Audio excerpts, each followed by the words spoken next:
About 20 years ago now, my wife and I decided that we need more room for our family, so we picked out a house for sale that was within our budget and then went through the process of purchasing it and moving in. Now to us, the house was perfect for ourselves and our two kids, named Lily and Max. They loved their new bedrooms, they loved the backyard and its outdoor pool, and it was actually western facing too, so we could sit out there and enjoy the sunset every night. And the neighborhood was quiet, with friendly people who waved if they passed while I was mowing the front lawn. And it felt like our own little slice of paradise, a place where nothing bad could really happen. We were happy and I thought that we'd found our forever home. Now weeks and weeks went by and everything stayed great. The kids played in the yard while my wife got accustomed to the new kitchen, and I was as happy as all heck with the size of the new garage. We felt very safe, like pretty much nothing could touch us. But one night, everything changed. It was late and the house was dark. The kids were asleep, Emma was in bed reading, and I was about to lock the front doors when I heard a loud noise outside. It was sort of a soft thud, like something heavy hitting the door. I kept on listening for a minute or two, and then when I didn't hear anything else, I told myself it was nothing, maybe just a car's trunk slamming in the distance. I went over to the back of the house to lock the back doors, and that's when I heard the footsteps. They were heavy, and they were only getting louder, but before I could move, the door in front of me crashes open. After being thrown back, I saw the men rush in. They were wearing black with their faces hidden behind masks. They carried flashlights and bags, and one even had some type of blunt object like a crowbar. And my legs felt weak, but I couldn't run. I had to protect my family. And the second they saw me, they rushed forward. There were 4 of them, tall, very well built. He pushed me into the living room as my wife stood at the top of the stairs, looking pale and frightened. Lily and Max woke up and ran to join her, and I wanted to tell them to run, to hide, but my voice couldn't work. It was like a dream. The men ordered my wife and kids downstairs too, and they shoved us onto the couch. They then stood over us with those flashlights that were bright, blinding us, which I guess was kind of part of their plan. Finally, one of them stepped closer. He was the tallest, and his mask was black with holes for his eyes and mouth, and he leaned down, so close that I could smell his stinking breath. He didn't speak, but his eyes were burned into mine. Another man, shorter, with a red mask, started pacing back and forth. He kicked over some lamp and it shattered on the floor. The sound started to make Lily cry and Emma pulled her closer. The tall one grabbed my shirt and pulled me to my feet. His flashlight was shining in my face and I squinted trying to see. The others circled us. They were like wolves circling prey. The men wanted something specific, but I didn't have much, only enough to start our new life. But that didn't seem to deter them. They carried on, searching, tearing through drawers and shelves, throwing books and dishes to the floor. One of them, with a kind of greenish mask, found a picture of us at the beach. He stared at it, and then at me. His head was tilted, like he was confused. The tall one grabbed my arm again, harder this time. He shook me, and I stumbled. Emma screamed, and Max clung to her, his face buried in her side. I wanted to fight, to push them away, but there were too many, and they were too strong. The tall one dragged me to the kitchen. He threw me against the counter, and pain shot through my ribs as I slammed into it. The others brought Emma and the kids, forcing them to sit on the floor. Lily was sobbing now, and Max's eyes were huge, like he didn't understand what was happening. I didn't either, but I had to try and stay strong for them, no matter how hard that was. The men started ripping open cabinets, pulling out pots and pans. They weren't looking for food or money. They were looking for something else, something we didn't have, but they seemed damn sure that it was there. I remember how the short one in the greenish mask suddenly stopped and pulled one of our kitchen knives from the block that held it. Emma gasped and I felt sick. The knife was long and sharp, and as he held it close to her face, my hands shook and my legs were feeling like jelly. The tall one grabbed me again, his fingers digging into my arm. He leaned close and his mask was brushing my cheek, and I could hear his breathing, very fast and heavy. They wanted something that was hidden, but they didn't say what, and I didn't know what they meant. We had no gold, no jewels, no valuable secrets hidden anywhere. That was a brand new home, our new start. All the money we had in the world was in its foundations, not in the walls or the closets. I tried to think, to remember if we found anything strange in that house, but nothing could come to mind. Just boxes and paint cans and old furniture from the last owners. I told the men that much, but they didn't believe a word of what I'd said. The one with the knife stepped closer to Emma, and my world started to go dark. I couldn't breathe. I couldn't let them hurt her or the kids. The man in the green mask stopped again. He was looking at the picture, then at us. He grabbed the tall one's arm and pointed at me. They stepped back, their heads close together. I couldn't hear them, but they were arguing in whispers before one of them suddenly said, "Shut this up! It's not here!" The tall one shook his head, but the green masked man kept pointing. He picked up another picture, one of us moving in, and stared at it. His shoulders were slumped, and he dropped the picture. The others froze, watching the two guys argue. Then suddenly they backed away. The tall one let go of me, and I fell to my knees. The man with the knife lowered it, stepping back. They looked at each other, and then at us, and then without a word, they turned and walked out no faster than they'd come in.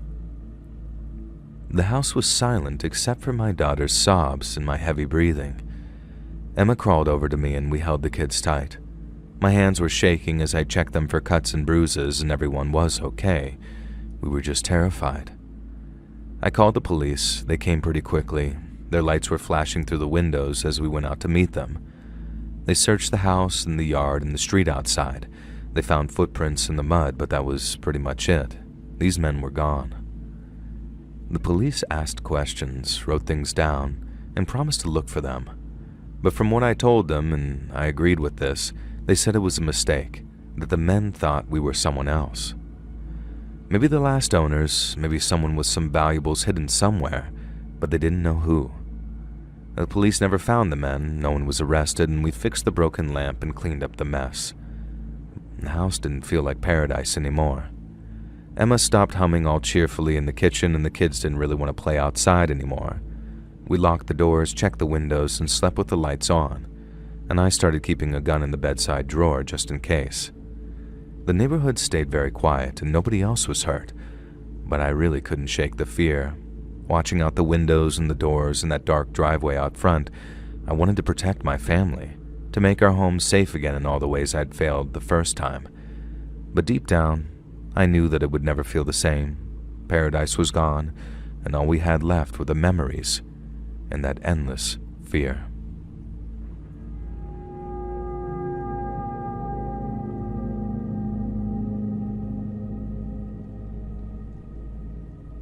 My name's Adam, and I'm from Leeds here in the UK. And a few years ago, myself and my parents and my sister moved into a new house not too far from our old one. It was a semi-detached place in a quiet street with a neat front gardens and old-fashioned street lamps. We had nice neighbors too, at least on one side anyway, who called over to introduce themselves with some cake and a cup of tea. But those were the neighbors in the houses surrounding us. The ones in the house attached to ours was very, very different. They didn't smile, they didn't wave, and they'd either ignore us if they saw us in the street or stare from their windows if they got the chance, with these very cold, unfriendly stares. Mum said to ignore them. Dad said that some people were just kind of like that, so rather than do anything silly to try and make them like us, we did our best to just ignore it and settle in and not let it bother us. Despite all that, the first couple of weeks were as normal as we could expect. I went to the same school, got used to playing football in the new garden, and helped Mum and Dad unpack boxes of garden furniture. Friends and family stopped over to check out the new house, and while they were mostly interested in the new place, they'd sometimes ask about the neighbors and what they were like. Mum used to say that they were quiet. Dad used to say that he'd met nicer people. And my parents never said anything overly bad about them, but people got the message. They weren't the friendliest of neighbors, and that was that. I sometimes used to wonder aloud why they were so unfriendly with us, but I never got an answer. Mom said that we should just leave them alone and hopefully they just carry on leaving us alone too. But as it turned out, just living next door to them was a liability. One night I was up in my room playing a bit of FIFA when I heard these noises outside. It sounded like car doors slamming, footsteps on the path outside, and low voices. It sounded extremely suspicious, so I got up and peeked out my window to see what was going on. In the driveway of the house next door, I saw shadows moving in the dark. I couldn't see faces, just sort of hooded shapes moving around. And then seconds later, the shapes piled into a car and sped off. I told myself it was nothing, that maybe the neighbors just had some late visitors, and then I went back to playing video games.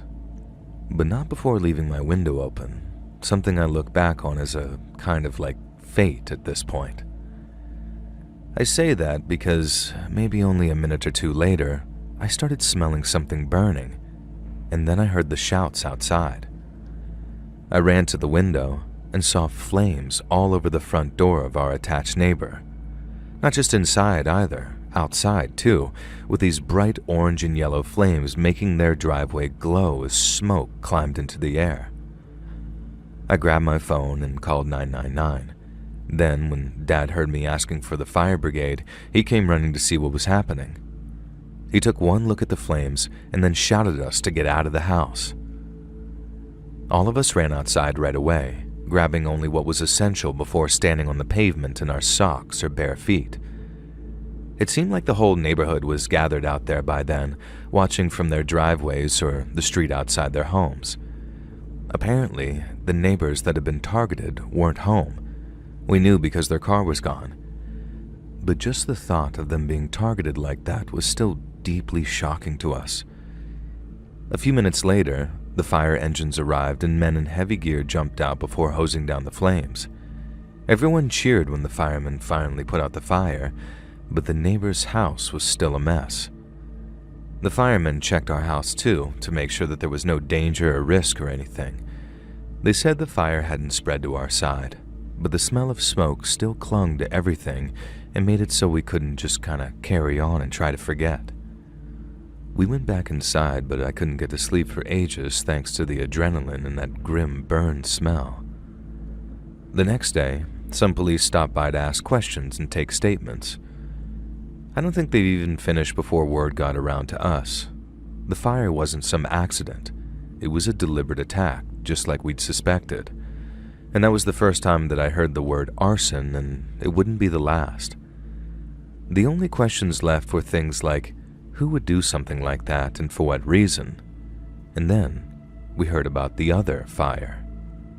Just a few nights before ours, a house on the other side of the city had burned in an almost identical arson attack, and it didn't take long before the police started to think that the two fires were somehow connected. Everyone reckoned that it must have been some kind of retaliation, and the fact that neighbors weren't home at the time made us think they probably knew that it was coming and probably knew who did it too. It probably explained why they were so standoffish with us too. If they had those kinds of beefs going with people, it was probably just their default setting to be wary and cautious of strangers. Maybe they knew they were putting ourselves at risk just by living next door to them and didn't want to get close because they knew that it'd further put us in harm's way. And the neighborhood was quiet for a while after that. As the one who saw the fire start, I couldn't help but feel jumpy at times. Every noise made me think of footsteps or car doors. Mom and Dad tried to act normal, but I saw them watching the street too, especially when the moving truck showed up and started helping the neighbors move out. In the weeks after, nothing else happened. There were no more fires, no more strange noises, and slowly but surely the neighborhood got back to normal as kids felt safe enough to play out in the street again. The neighbor's house stayed empty for a while with a for sale sign out in the front, and it stayed like that for ages as the grass grew tall in their garden. They were gone, but their house was a reminder. A dark, broken thing next to ours that took years before the estate agents found a buyer. I've never forgotten what happened and how that night could have been much, much different should that fire have spread any quicker.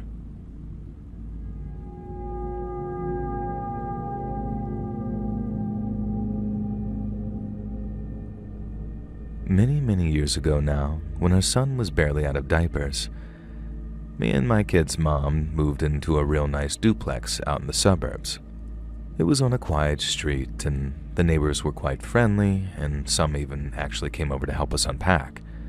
Now, the guy in the home next door didn't show up, but when we heard that he was some elderly widower who didn't get around so easily anymore, we obviously gave him an instant pass. Now, our son Luke loved the big backyard and pool that we now had. He loved his new bedroom too, but what he didn't love was the big old closet with its sliding wooden doors. He seemed almost cautious of it right away. But then a few nights after we settled in, Luke started acting very strange about his new closet. At first, he said that he wanted to keep it open, so he could see that there were no monsters in there. But then later, he said that he wanted to sleep with it closed because someone was inside the closet and they would watch him whenever we left him alone. I thought that it was just the new house making him nervous and that his big old imagination was just getting the better of him. And so that night, to help him feel safe, I started what became a regular bedtime routine. Every night I checked his closet for monsters, I opened the doors, rustled his clothes a little, and showed him how aside from them, it was completely empty. I'd then shut the closet, tuck him into bed, and then maybe sit in the chair and read him a bedtime story until he fell asleep. It worked for him, and he slept like the dead from then on. But for me, that feeling of unease never entirely went away. Something about Luke's fear stuck in my mind, how sort of primal and authentic it actually seemed. His mom said it was probably nothing, just a father worrying too much about his over-imaginative son. But still, I kept checking the closet every night during our little routine, which I increasingly realized wasn't for him anymore, it was for me. Now, a little time went by, maybe 2 or 3 months, and I decided to give Luke's room a deep clean. The house was old, the kind of place where dust settled just about everywhere, so I vacuumed the carpet, wiped all the windows down, and cleaned under his bed too. And then once I was done, I moved to the closet. As I swept the floor, I noticed something against the back wall.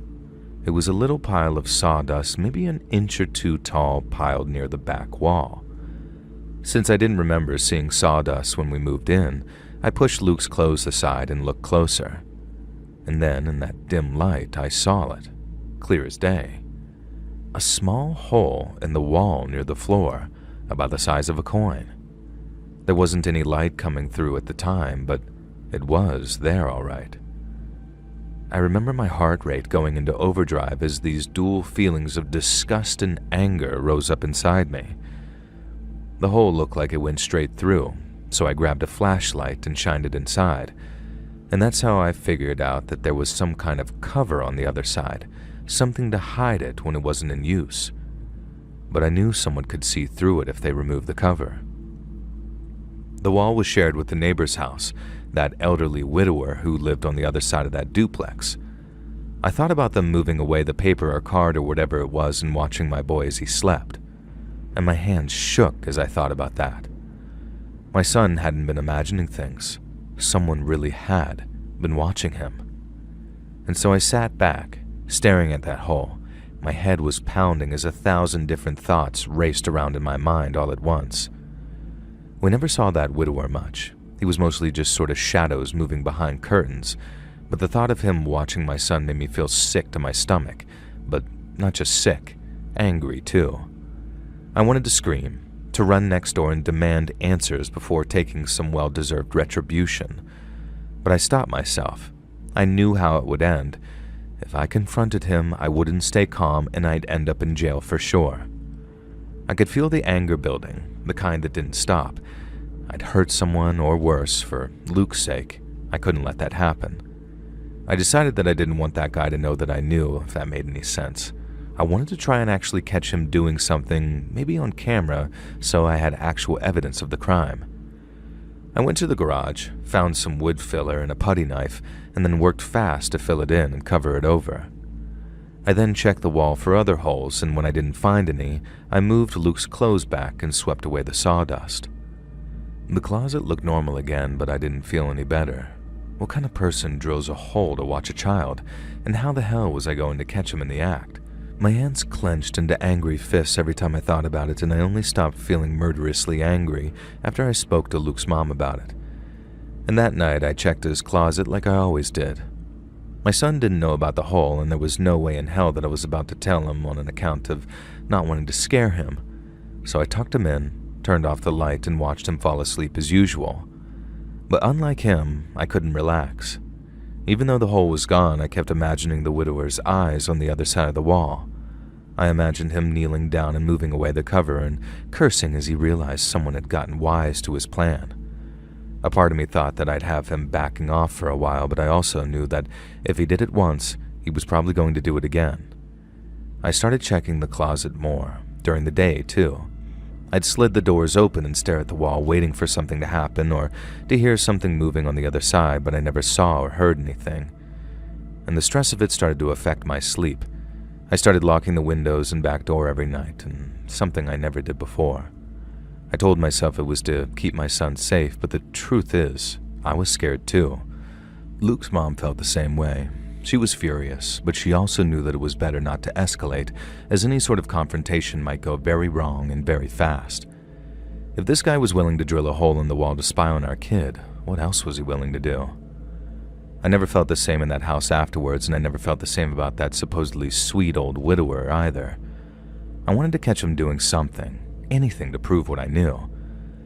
I paid to have some security cameras installed, which were super expensive compared to those Ring doorbells you can buy these days, and I thought that it'd be worth the investment, but the guy next door never did anything on any cameras. His house stayed dark, with his curtains always closed. I thought about calling the police, purely just to warn them that I thought our neighbor was a creep.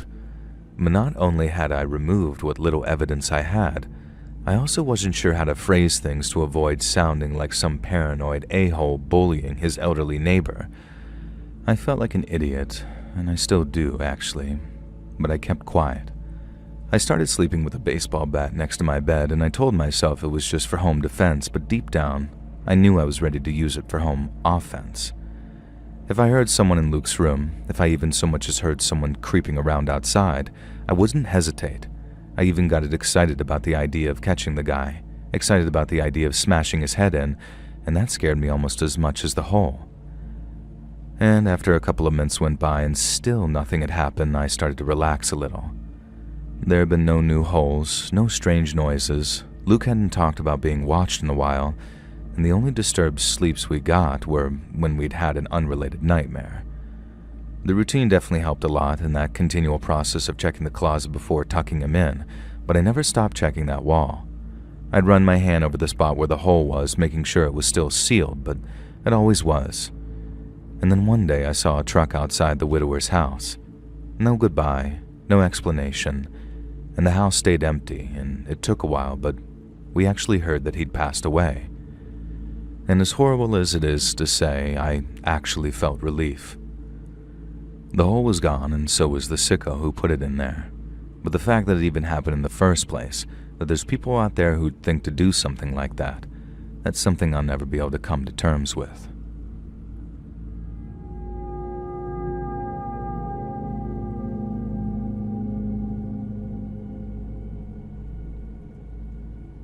A few years ago now, my wife and I welcomed our first child into the world. We were living in a one-bedroom apartment at the time, and while that was certainly okay for a young, childless couple, we knew that we'd need more room to start a family. We started looking online and eventually found a suitable property in a pretty prominent part of our home city, but for reasons of our own personal security, that place will remain nameless for the rest of this story. The homes in this particular bit of the city were built by Celtic migrant workers almost 100 years ago now, and are known as being sturdy, reliable, and affordable places to live. As you can imagine, they were incredibly popular with just about every other wannabe renter, so when me and my wife saw one of the houses there was available, we jumped at the chance to book a viewing and put a deposit down. About 6 weeks later, we were moved in, and it felt every bit the milestone that we thought it would. Our neighbors were warm and welcoming, and apart from the occasional busload of tourists, the area itself was actually nice and quiet. But then, the landlords proposed a rent hike. We were still very fresh when we got the news, so at first we had no idea how to really approach it. But then, right as we were approaching full-on panic, we got the news that a renters' union was undertaking a little investigation on our behalf, and we had to wait a few weeks to get the news, but when we did, we were over the moon. The landlords were backing down on the rent hike, and we were only going to be looking at a 3% annual raise instead of a whopping 12%. Neither me nor my wife had any inkling of what the renters' union had discovered, and we assumed they'd found some kind of bylaw that prevented the landlords from such a steep hike. But nothing could have prepared us for the truth. Nothing at all. The news about the rent hike was a stressful time for us, so I wasn't surprised when I started having these weird, recurring dreams. I just never expected them to be so vivid. The dreams would always start with me returning home from an errand, such as food shopping or a haircut, and I'd turn onto our street to find our house unlike I remembered it. All the other houses were the same regular red brick with copper brown trim, whereas ours was just jet black all over. The roof, the brick, the doors, even the windows appeared to have been painted the deepest shade of coal dust black I'd ever seen. I'd approach the house with the neighbors watching me from their windows and open doors, but as soon as I unlocked the front door and walked inside my home, the dream would end and I'd wake up. I told my wife about the dreams and the things that I saw in them, but she agreed it was probably the stress of the move playing on my mind. Now, I tried eating better, getting more exercise, and even stopped drinking alcohol altogether, but the dreams still wouldn't go away. They just visited me less frequently. They weren't exactly a hindrance at all. I could still go about my business as usual, but seeing as I'd never have any kind of reoccurring dreams before, it was definitely something that played on my mind a fair bit and made me wonder if I should just go and see my GP about it. Now, part of the reason that I reckoned that I could carry on as normal was because I work from home.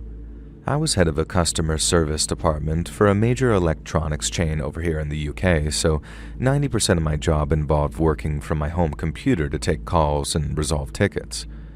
And this suited me down to the ground, as not only could I put in long hours with relative comfort, but it meant that I could look after our baby daughter while my wife was at work as a nurse. She also worked very long hours, you see, and very hard too, I might add, so it meant a lot to her that I could stay home with our daughter and make sure that she was well looked after. And so one day I'm working downstairs in the living room and my daughter is watching cartoons. I made myself a cup of iced coffee and then set it down on the coffee table in the middle of the room. But then the next thing I know, my daughter kicks her legs while bursting out laughing, and she boots one of the table legs and the coffee goes spilling all over the floor.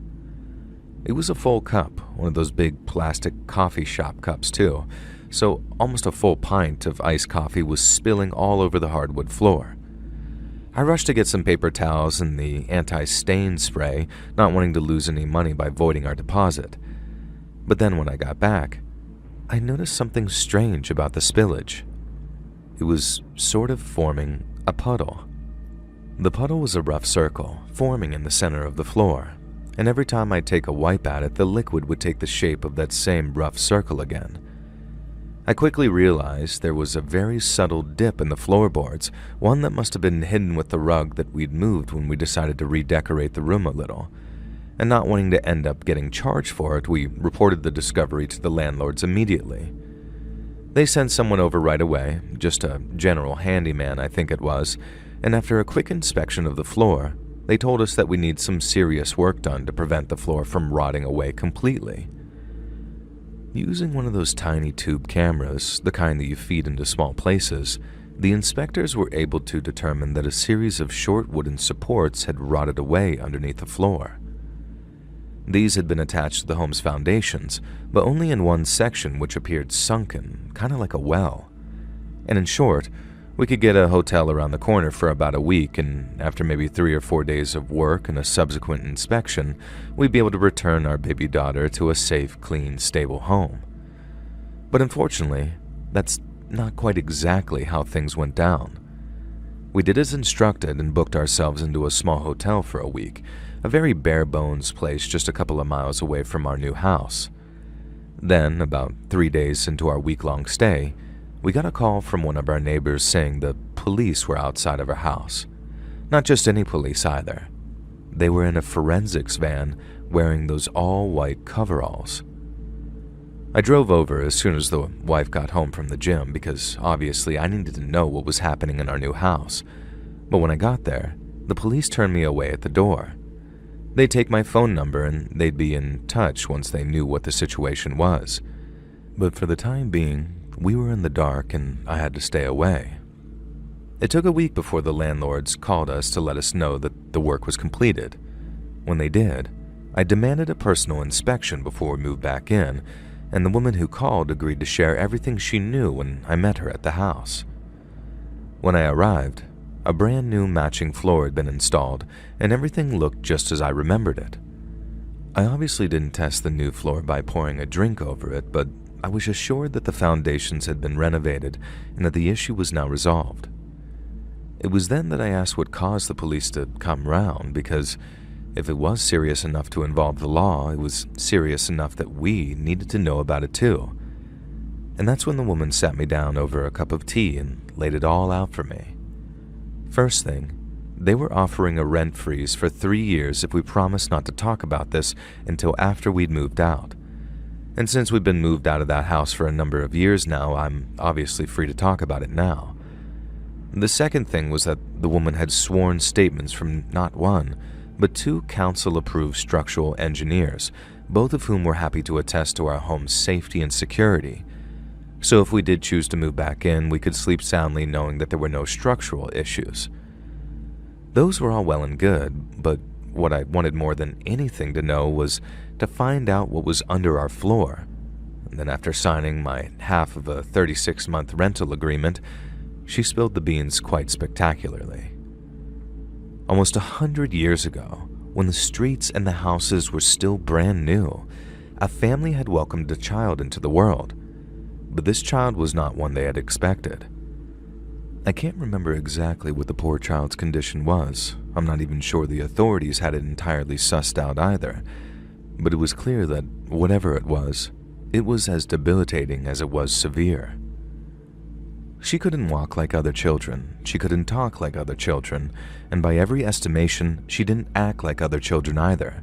Then, as a result, she never made it into double-digit ages. It's also clear that whatever happened to the poor girl, her parents couldn't find it in themselves to take her to the local cemetery. Maybe it was just too expensive to hire an undertaker or whatever, and maybe they had a hand in her death. Either way, they evidently decided the best place for their dearly departed daughter was under the house they built with their own hands. Since there was no one left alive to question and no one left alive to charge, the police simply moved the girl's remains someplace that they could properly dispose of her. After that, they closed their investigation and allowed the renovations to recommence. Then, after a week or so later, there I was, sitting in that exact same space, talking myself back into moving back in. There was just enough time for us to back out if we really wanted to. My wife still had to sign her part of the form as the second adult occupant, but even once I'd explained the whole situation to her, she thought the same thing I did. It was too late to start the whole process of moving again. Doing it one time had been exhausting, so facing it all over again was just kind of unthinkable. Even if that did mean staying in a house where the 100-year-old corpse of a severely disabled girl had been recently found. Once my wife had signed her half of the paperwork, we moved back in the next day, and over the next couple of weeks, I stopped having those weird dreams where I'd find our house had turned that sort of inky shade of black. The scariest part of the recurring dream was this. I'm a grounded scientific guy, but I don't have a hard time explaining the dream. Before the renovations, when there was an illegal burial site under our house, who knows what kind of mold or spores or decay could have been drifting up from that sepulcher underneath our feet, affecting my mental state or that of my loved ones. I had dreams, similar dreams, but they were never quite the same. I'd turn onto our street after running whatever errand I'd been on, only to find our house looking the exact same as all the others. No one would be watching from their windows, no one would be peeking out from around their doors. I'd just walk inside as per usual and then wake up feeling refreshed and clear-headed. And things carried on like that for years, as if nothing had ever happened. And then one day, me and my wife decided that we wanted a little more room, and we moved into a 3-bedroom house a couple of miles away from the first. My daughter still doesn't know what they found or why we had to move out of that new house for a week, and I'm not sure she remembers any of it to begin with. Maybe I'll tell her one day, or maybe I'll show her the video you end up putting this story in if you do end up using this. Hopefully it'll make it an easier thing to handle, but I think the word hopefully is doing a lot of heavy lifting there.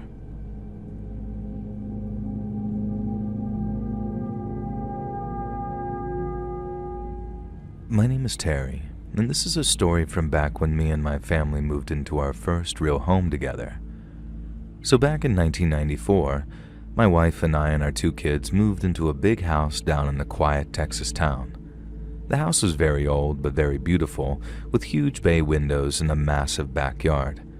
And the yard was maybe half the size of a football field, and it was filled with thick grass and old trees.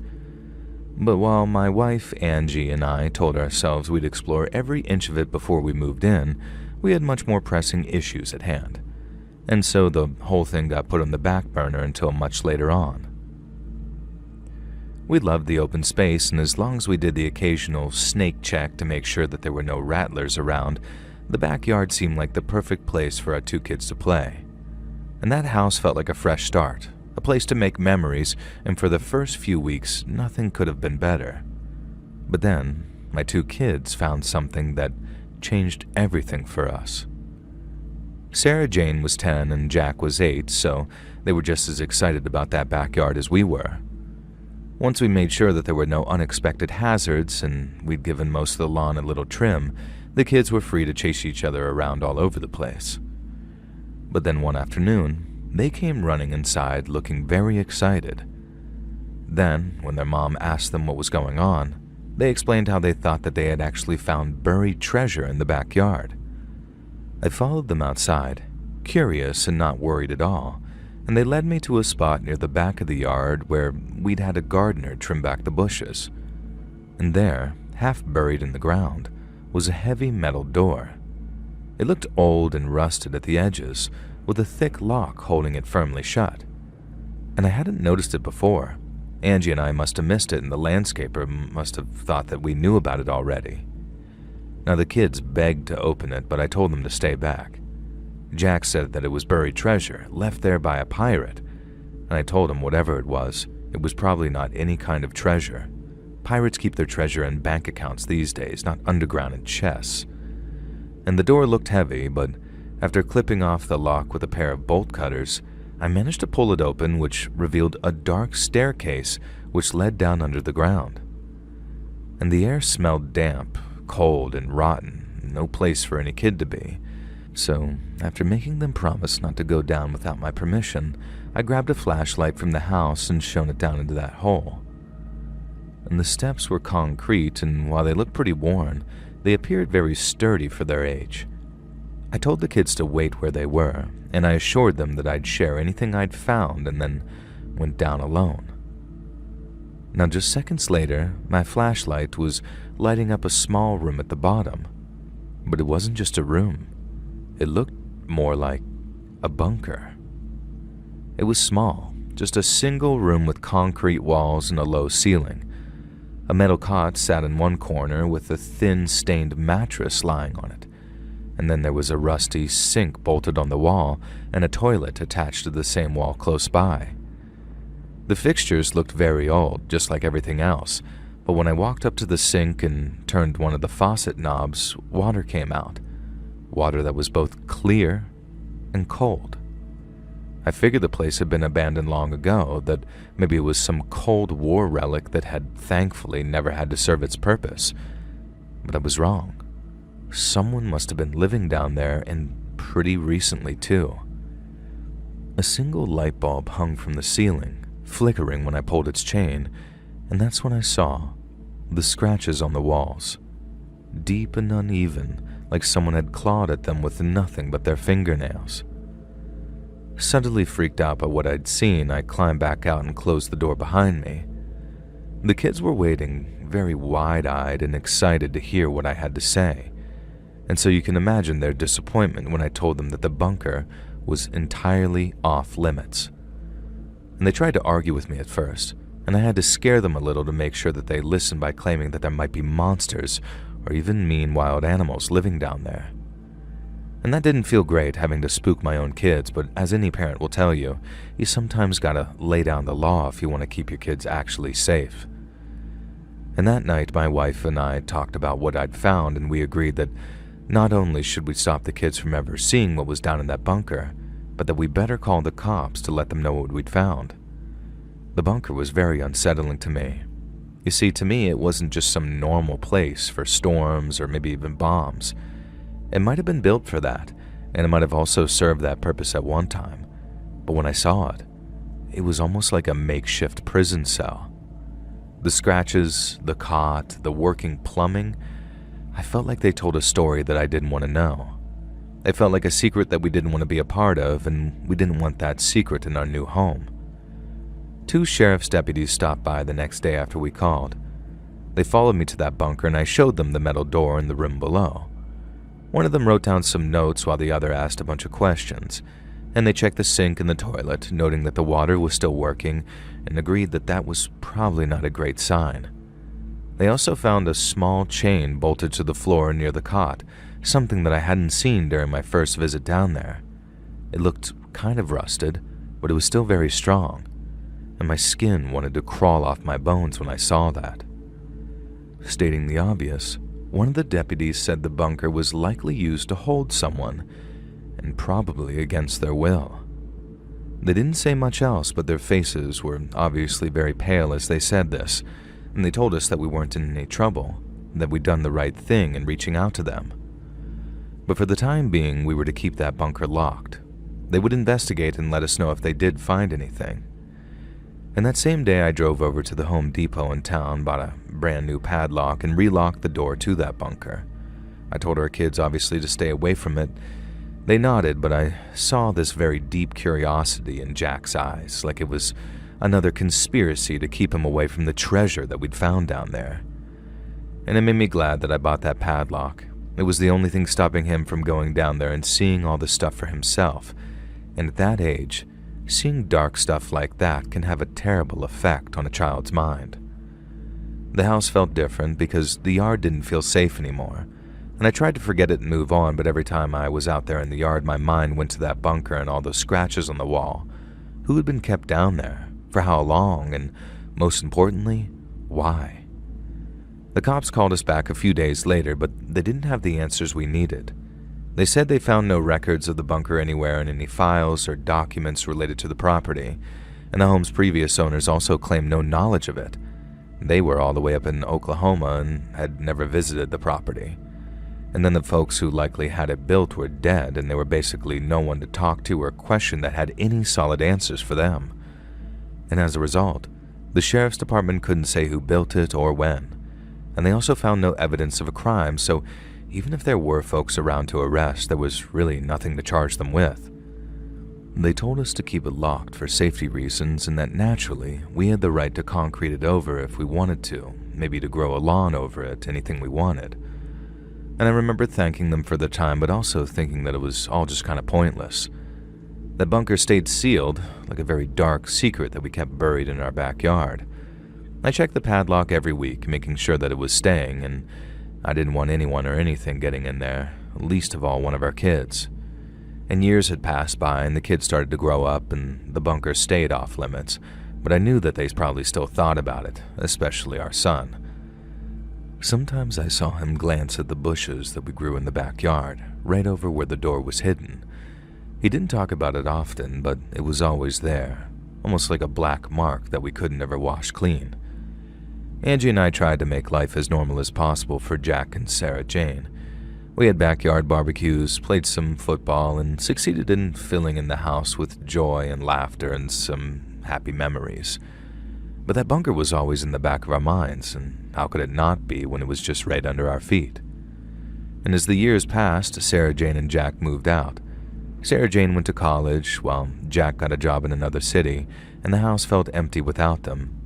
But I was glad that they were finally away from that thing. Angie and I stayed there, but the house felt a bit too big now, and anytime I was out in the backyard, I just avoided that corner where the bushes hid the door. One night, I woke up at maybe 1 a.m. to take a bathroom trip. I figured that I'd heard it when washing my hands, but when I turned off the faucet, I heard it. This low scraping sound, like metal on stone, and it was coming from the backyard.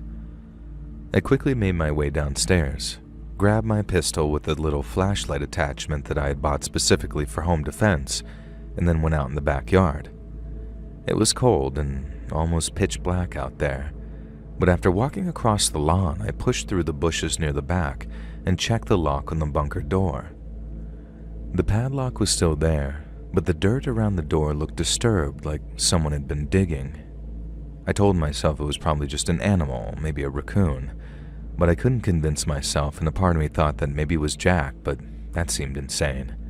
Another part of me thought that it was whoever had owned the house before, maybe even the person who had been kept down there. Hey friends, thanks for listening. Click that notification bell to be alerted of all future narrations. I release new videos every Monday and Thursday at 9 p.m. Eastern Time, and there are super fun live streams every Sunday and Wednesday night. If you got a story, be sure to submit them over at my email, letsreadsubmissions@gmail.com, and you might even hear your story featured on the next video. And if you want to support me even more, grab early access to all future narrations and bonus content over on Patreon, or click that big join button to hear about the extra perks for members of the channel. And check out the Let's Read podcast, where you can hear all of these stories in big compilations located anywhere you listen to podcasts. I also have a true crime channel called Saturn Soul. All links in the description below. Thanks so much, friends. And remember, your gray matter is turning blue.